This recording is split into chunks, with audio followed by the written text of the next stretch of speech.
We are going to welcome our lunch speaker, professional bodybuilder, chief marketing officer for Tiger Fitness, CEO of MTS Nutrition, owner of Machine Training Solutions, Body and Life Coaching, and as I said, one of the most busy, productive human beings I think I've ever met. And no better time for him to speak to us than while we're shoving food in our faces. Without further ado, Mr. Marc Lobliner. Okay. What's going on, everybody? How you doing? All right. Awesome. Awesome. How's the food? Looks good. Looks good. They put out a good spread here. Looks like socialism to me. Just kidding. But anyway, check it out. So when we talk about what it means to be a libertarian or what it means to be an American, first of all, we got to think about the image that came into my mind when I was first approached by the Libertarian Party. Because a lot of my views are libertarian. But like many people, I really didn't see them as a credible party. Am I the only one in here with that opinion who's come here and who's kind of come around?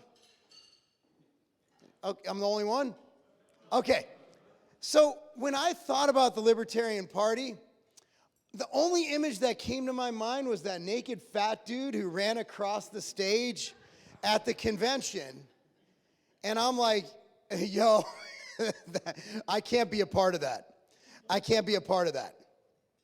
But as I talk to people, and I get around a lot, I travel a lot, people who live in cities, people who live in countryside, nobody really likes the two-party system. You get your occasional crazies. You get your Trump people who Trump can literally shit on the street and everything's fine. You get your crazy Democrat, if they're wearing a mask and goggles, they're going to put it on. But I think, I'm pulling this number out of my butt, I think about probably 90% of people just kind of want to be left alone, want to raise their families, they want to pay lower taxes, they want to have freedom.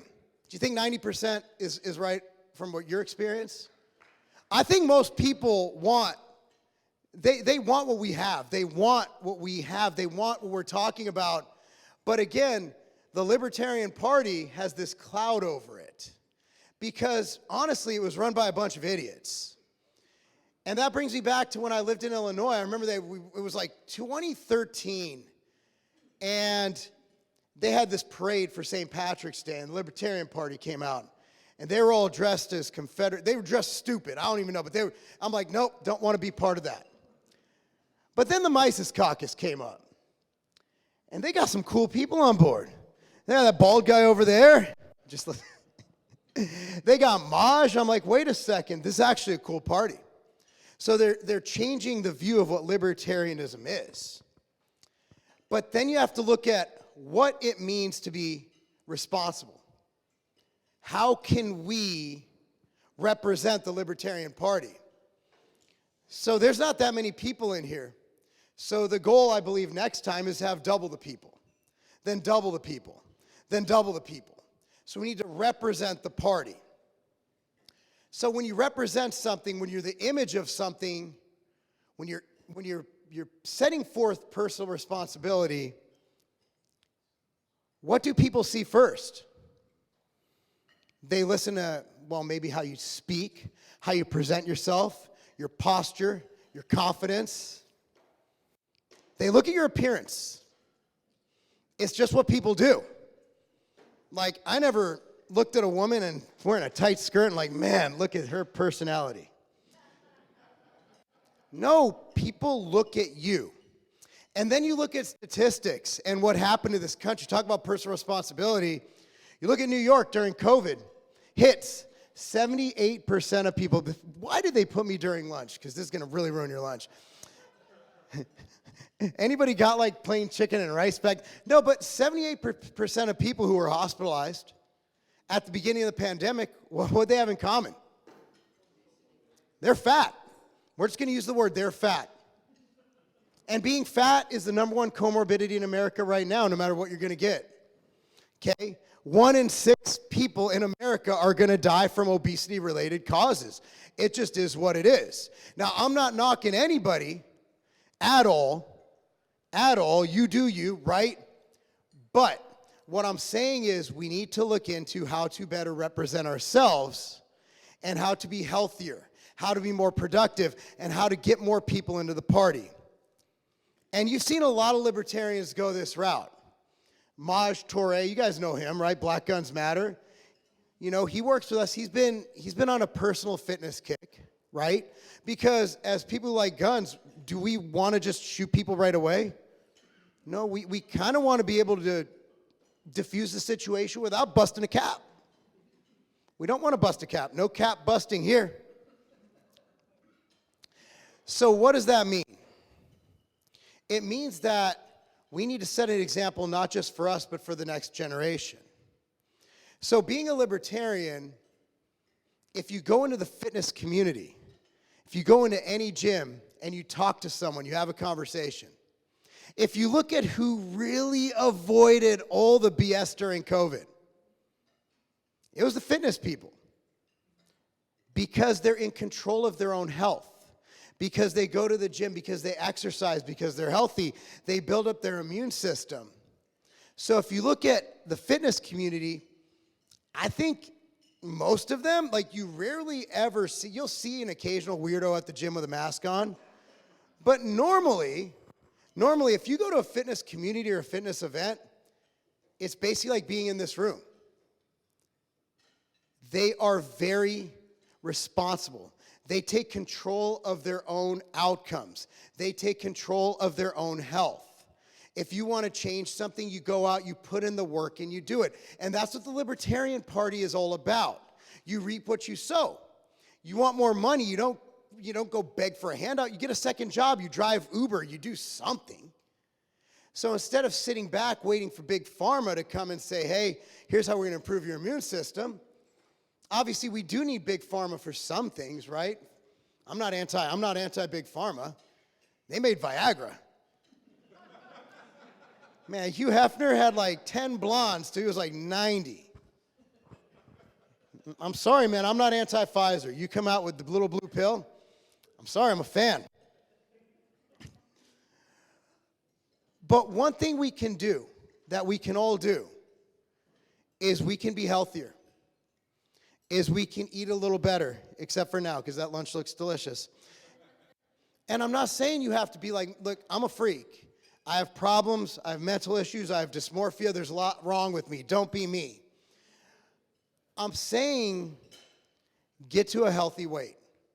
Go on a nightly walk. A lot of things can be controlled. Look into different ways to help your immune system flourish. Because as leaders, everybody here is a leader of the party. Every single person here. Because there's only like 50 of y'all. Like we're not sitting in a big conference. This isn't the Republican National Convention. Yeah. I don't know, man. The Republicans, you know they're freaky. I've heard it. Like, dude, I had an accountant once. Dude was a freak. So anyway, at the end of the day, we are representing the party. And literally the party's entire premise is about taking care of yourself, taking care of your community, starting local, and setting the example for others. So that's why I implore this party, what if we're not just the party of liberty? What if we're the party of health? What if we're the party of fitness? Because at the end of the day, you can't do anything if you're sick. You can't do anything if you can't walk up a damn flight of stairs. You need to take that into your own hands. There's nothing more personally responsible than being fit. Another thing is I'd like to think that all y'all are smarter than Republicans and Democrats. And did you know that being in shape makes you smarter? Going on a walk, have you ever seen a brain scan before and after a walk? It's profound. Like before, like when you're just sitting in your desk, like working, you're like, your brain, it's a gray. It's just nothing. After a walk, a simple walk, there's colors just firing. Your brain is firing. It increases blood flow to your brain, to your extremities, to everything. It makes you healthier, makes you better, makes you think better. It also gives you more credibility. I don't know if you guys are into science, but Generally, people who are fit are more likely to get promotions, to get jobs. And that's not because of some hidden political, fat-phobic agenda. That's just human nature. It is what it is. We can sit here and lie about it and say, oh, no, we're all beautiful flowers, and we are. We're all beautiful in our own way. But if you're looking at what happens, what humans perceive you as, a lot of it has to do with your outward appearance. So taking care of that will help make the party more credible. It just will. It'll make you feel better. It'll make you act better. It'll make you be able to think better, think clearer. So my message isn't one of divisiveness. It's not sitting here fat shaming or it's not. But after what happened in 2020, they shut down our country. They named some people essential and some non-essential. If this country was simply 20% more fit, I don't think they could have done it. I don't think they could have done it because we wouldn't have had those issues. But instead, again, 78% in New York, instead they were able to do that. So by being unfit actually led to tyranny. Yes, ma'am? Oh, yeah. Well, even DeSantis shut down Florida. State, 10th Amendment. Yeah. I mean, Kristi Noem kind of fought it a little bit. That's the only one. What I'm saying is, DeSantis could have said, F y'all, we're not shutting down.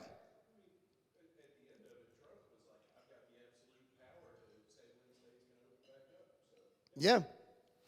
Since Lincoln, we really didn't pay attention to the 10th Amendment anyway.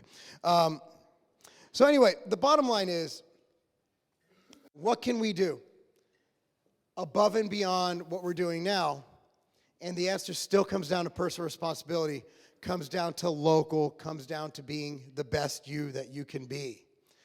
And that's pretty much all I had to say. I just wanted to open it up to Q&A. But my message isn't, again, I don't want this to come off due to my bluntness of speech as me shaming anybody, as me being mean. But I just want to say that we can do better as a country, as a society. And it's not even, the outward appearance thing was just facts. But it's not about that. I'm pretty ugly myself. But again, it's one of those things where we can always do better and take more responsibility for what it is that we're trying to achieve. Oh, absolutely. Let's go. It always is.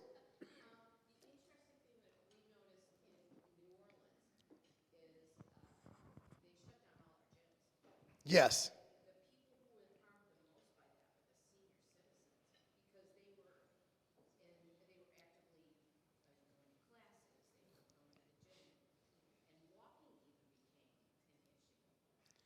Well, so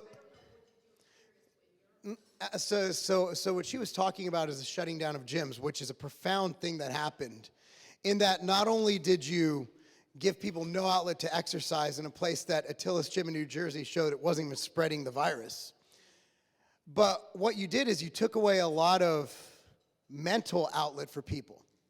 People go to the gym. For me, the gym is therapy. It's the one time a day I get to go and I get to kind of let loose and work out, and it feels good. And I like seeing people. I'm not one of those train-at-home kind of guys, be left alone. No, I like training. I like being around people, right? I like seeing people work. I love the gym. I love people. I love being around people. And what they did, they not only shut that down, but by shutting down children's sports, now we have a childhood obesity and suicide epidemic. Kids are killing themselves. They're addicted to drugs. And not only do they shut down the gyms, but they're delivering alcohol to people's homes, and they're delivering fast food. So obviously, if you drove Uber, you couldn't get COVID. So you were fine. So the cure for COVID is getting the Uber app and being a driver. So none of it made sense to me. It never did. But yeah, it was the stupidest thing we could have done is make it where people have less opportunity to get in shape. In other countries, They literally wouldn't let you walk outside. You had an hour of free time a day in Australia. And they had curfews because obviously COVID really thrives when the sun goes down. I mean, it's just, if you follow the science, you will know that COVID is nocturnal. And if you only walk outside for an hour a day, it can't get you because it's at 70 minutes when COVID really, really does damage. But at the end of the day, the reason we went through what we went through, the reason the government was able to take advantage of us is one, because we let them, and two, because we were so sick that we really they were able to, because people were getting really sick. Now, I'm not saying that fit people did not die. Fit people die every day of stupid things like the flu. I almost got taken down by hand, foot, and mouth disease. Y'all ever hear about getting that as an adult? Man, that sucked. I couldn't walk for like 5 days. My kids got like a pimple. I got like my skin fell off my feet. So, I mean, things can happen. Like, shit happens. So you're going to die. I hate to break that to y'all, but everybody here is going to die. Okay? We want to mitigate that and prolong it as long as possible, and also make our quality of life as high as possible while we're on this earth. So that's the goal. But again, one way to prevent what happened is to not give them the opportunity to do it again. Well, unfortunately, that comes down, if you look at what happened during COVID a lot, people are just trying to survive. So when you try to survive, if I'm trying to keep my family and I have money coming in, I don't give a shit about any of y'all. And that's what America did. It's like, okay, I need this $1,200 from the government because I need to pay my family's bills. So that's human nature. You take care of your own first. So you can't really get mad at people, but I did think that Americans would have done better, but we didn't. Do you think it could happen again?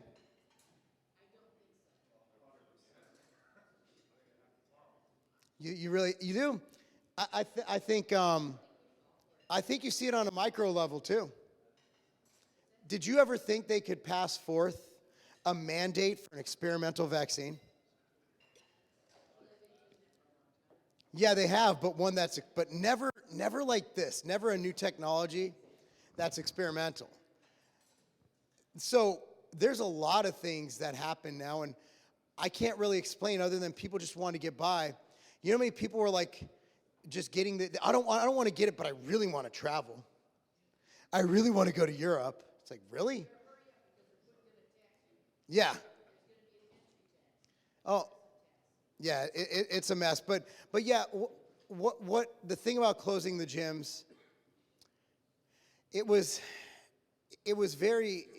expressed exactly what was going on in this country, is that they had no idea what they were doing.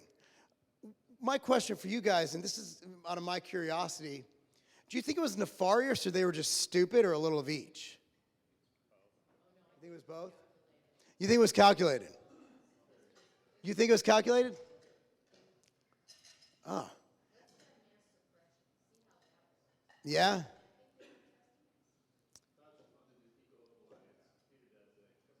Yeah.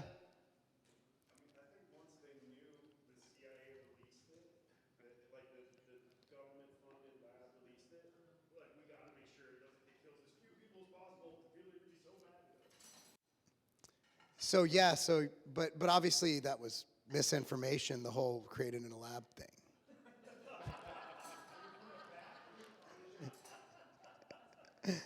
Have you guys like thought about like what's happened, like the misinformation thing?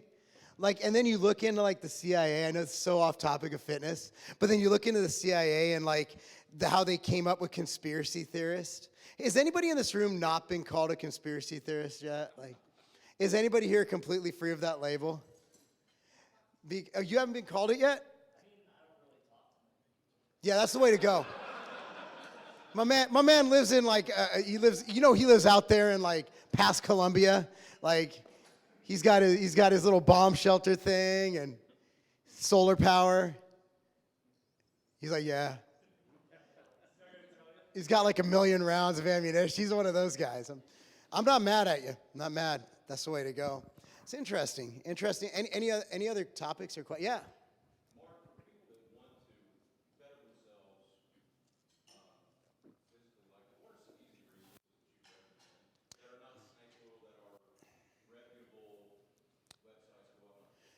Bettering yourself physically, I mean, it comes down to what you want. The easiest way to better yourself physically is eating less junk food and going on walks. Walks are awesome. Like, humans are bipeds. We're meant to move forward. I'm not saying go on a 20-mile jog. I'm saying just go on a walk after dinner. You know, I don't mind the step thing either. Get your Apple Watch on, get 10,000 steps a day. I'm good with that. If you want to take it further, there's a lot of resources for weight training. I would recommend, if you want, now weight training is, it's literally, it's magical. It really friggin' is if you do it right. But the problem is if you do it wrong, you could really hurt yourself. So that's why I would recommend hiring a credible trainer, and probably not one from a mainstream gym. You're going to have to ask around about that. I might know a couple people where you live. I might have a resource here or there if you want to get a hold of me. But I would recommend everybody weight train at least 2 days a week, and then you're just active as possible the other days. Absolutely recommend that. Weight training, especially if you're aging, it keeps your bone density high. Forget muscle, right? It keeps your bone density higher. It keeps your brain operating better. For those of you at risk for type 2 diabetes, it helps control your blood sugar through something called the GLUT4 receptor. I get nerdy, but I won't. Bottom line is, if you can lift something, or if you don't like weights, they have resistance bands. Resistance bands are cheap. They're good. Are they as cool? I hate them because they don't clang. I like heavy iron shit. But, like, they're awesome. So I recommend you do resistance training too. So 2 days a week resistance training, at least 2 to 4, and be active, like move. If you go to Starbucks, number one is don't get the 700-calorie latte, just get the one that's like 100. And then get out of your car and don't go through the drive-thru. Actually walk into, I know it's crazy, walk in and actually move. Like, be more active. So, I mean, you don't have, resource-wise, I mean, there's so much good data, good resources online. I own a site called tigerfitness.com. We have hundreds of articles, but there's a lot of sites like ours. And I didn't write every single article, so there's some articles on there that I'm like, it's good, but I'd probably do a little bit different, right? Like, there's so many, there's no one way to do it, right? It just depends on your goals. Or, like, forget about what I said. What if you like pickleball? I still don't know what the fuck that is. But what if you like pickleball? What if you like, what if you just like being active? What if you like jumping on trampolines? Like, do something, just move, do something fun. And you have to enjoy it. If you hate weight training, you're not going to stick to it. Find something you love, something you enjoy, and just be active, right? And eat healthier foods. I mean, well, what's healthier foods? I mean, we can all argue that an apple's probably better than a piece of pie. Pumpkin, because it's kind of a plant. Well, and carrot cake is vegetables. That's a funny story. So when I first started competing, my mom's like a little Jewish lady, right? And so I go over and I'm like, she made meat and potatoes. I'm like, I can do that. Yep, that's cool. And this one I didn't even know how to diet back then either. And then she's like, oh, I got you something. She brought out carrot cake. I'm like, what the fuck is this?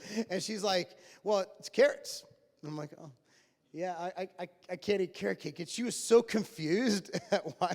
Well, it could be the cream cheese frosting, but yeah, there's so many different ways. Any topic?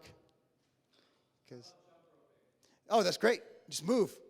Just move. I hate jumping rope. I boxed for years, and I'm a completely anti-jump rope now. I just don't like it. That and I have big boobs, and it hits me in the chin. Yes. I was going to say, getting back to what we were talking about earlier, you know, we got this common saying, old saying, war is the health of the state. But that's not a specific case. Fear is the health of the state. Yeah.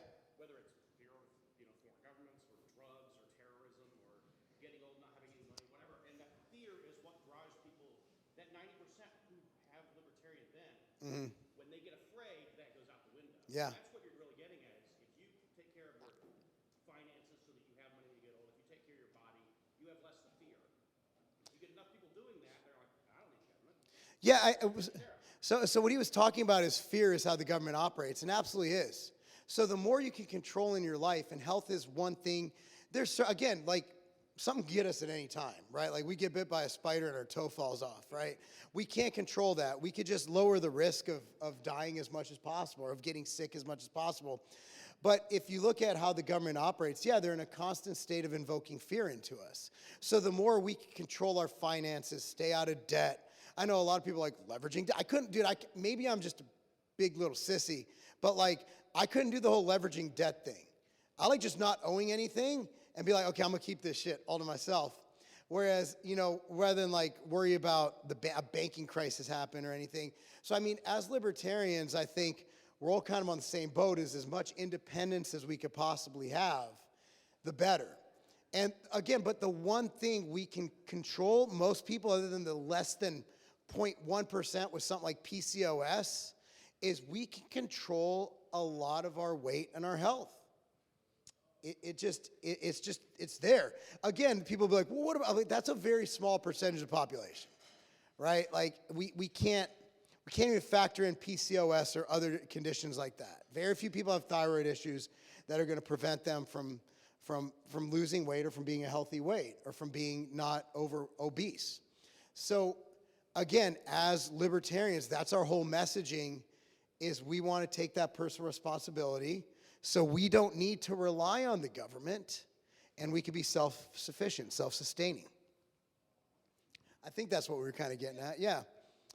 Again, it's just a mindset, right? Like financial, from fiscal to metabolic to health, all of that is within your control.